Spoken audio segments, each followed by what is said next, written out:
आइए जानते हैं आज की प्रमुख अंतर्राष्ट्रीय खबरों को। उससे पहले एक नजर आज के हेडलाइंस पे।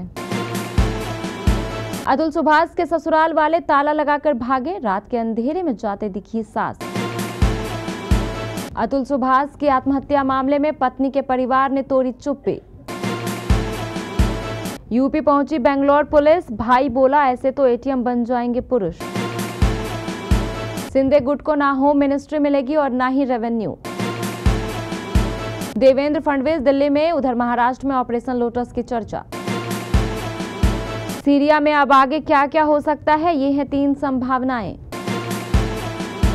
असद का केमिकल वेपन विद्रोहियों के हाथ, जोलानी बोले इस्तेमाल नहीं करेंगे लेकिन रखेंगे। आज स्वैन एनर्जी और EIH समेत इन शेयरों से होगा फायदा, तेजी के संकेत।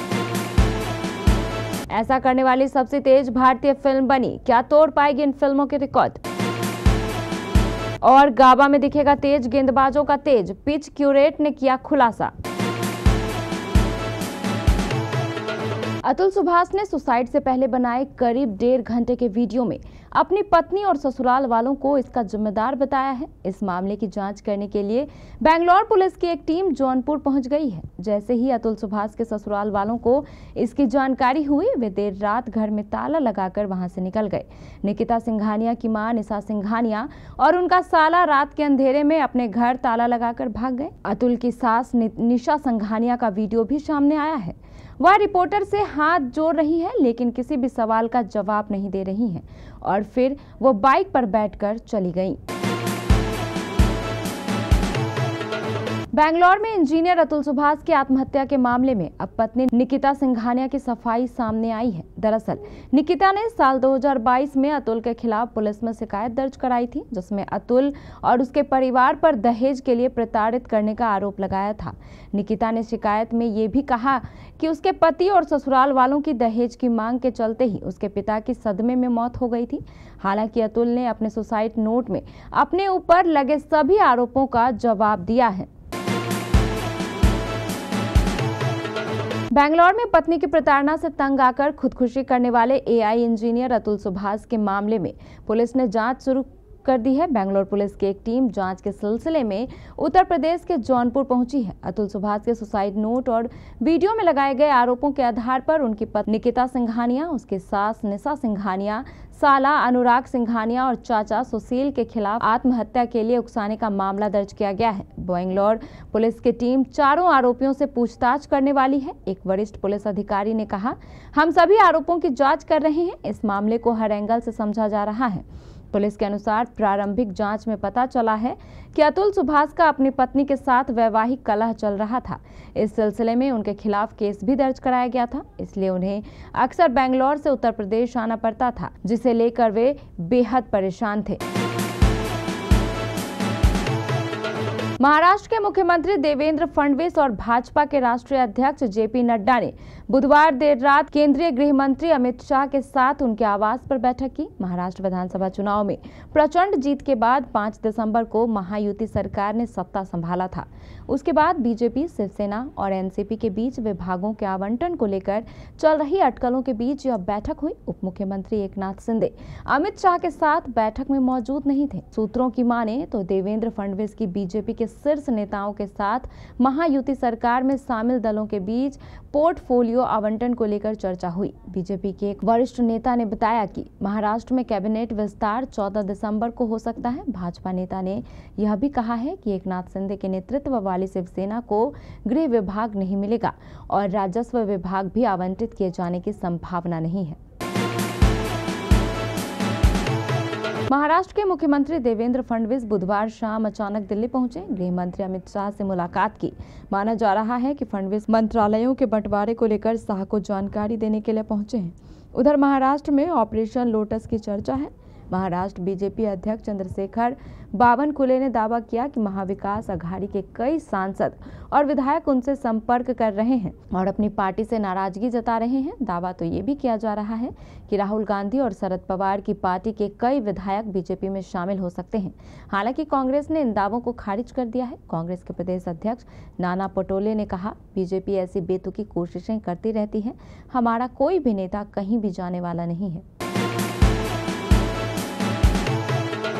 असद परिवार के दशकों पुराने क्रूर शासन का अंत हयात तहरीर अल शाम समूह के नेतृत्व में विद्रोही गुटों ने कर दिया, लेकिन इसके साथ ही देश के भविष्य पर कई अहम सवाल खड़े हो गए हैं।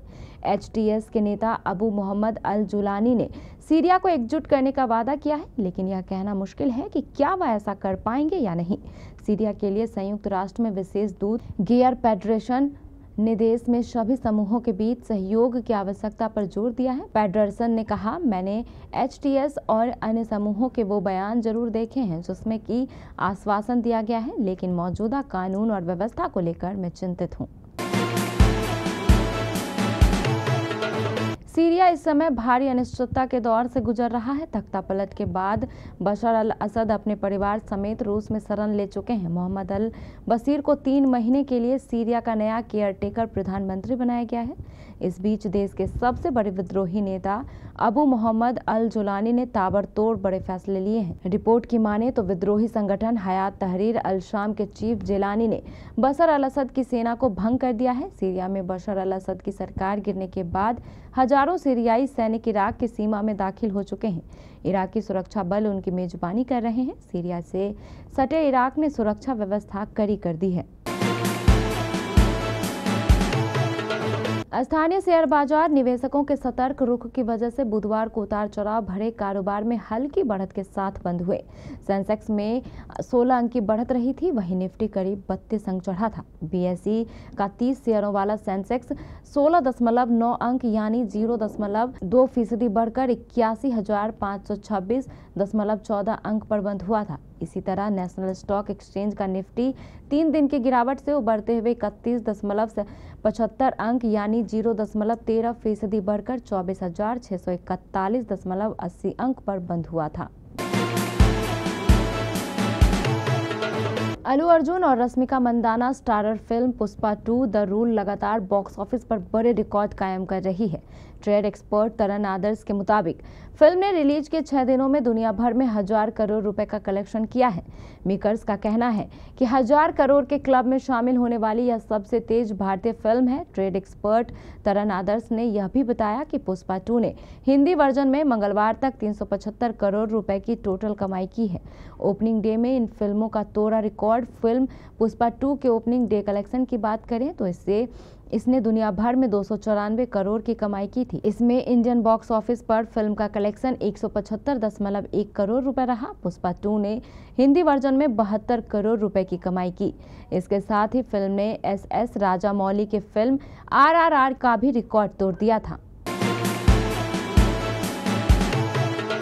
एडिलेड ओवल में गुलाबी गेंद टेस्ट में ऑस्ट्रेलियाई तेज गेंदबाजों के आगे भारतीय बल्लेबाज असहाय दिखे थे और अब शनिवार से शुरू हो रहे तीसरे टेस्ट में भारतीय टीम का सामना कंगारुओं से उस गाबा मैदान पर होगा जिसे तेज गेंदबाजों का स्वर्ग माना जाता है। ऑस्ट्रेलियाई टीम मंगलवार को ही ब्रिस्बेन ही पहुंच गई थी और खराब मौसम के चलते मेजबान टीम को गाबा में इंडोर ट्रेनिंग करनी पड़ी है। गाबा में इस बार भी तेज गेंदबाजों का ही दबदबा रहने की उम्मीद है क्योंकि पिच में पारंपरिक गति और उछाल मिलेगी। यह मैच क्रिसमस के बाद नहीं बल्कि गर्मियों की शुरुआत में खेला जा रहा है। भारत ने अपने पिछले दौर पर गाबा में शानदार जीत दर्ज की थी। यह 1988 के बाद से मेजबान टीम की इस मैदान पर यह पहली हार थी। तब से ऑस्ट्रेलिया अपने गढ़ में वेस्टइंडीज से भी हार गया है और कोई आश्चर्य नहीं है कि मेजबान टीम के खिलाड़ी गर्मियों की शुरुआत में गाबा में खेलना पसंद करते हैं, न कि गर्मियों के अंत में।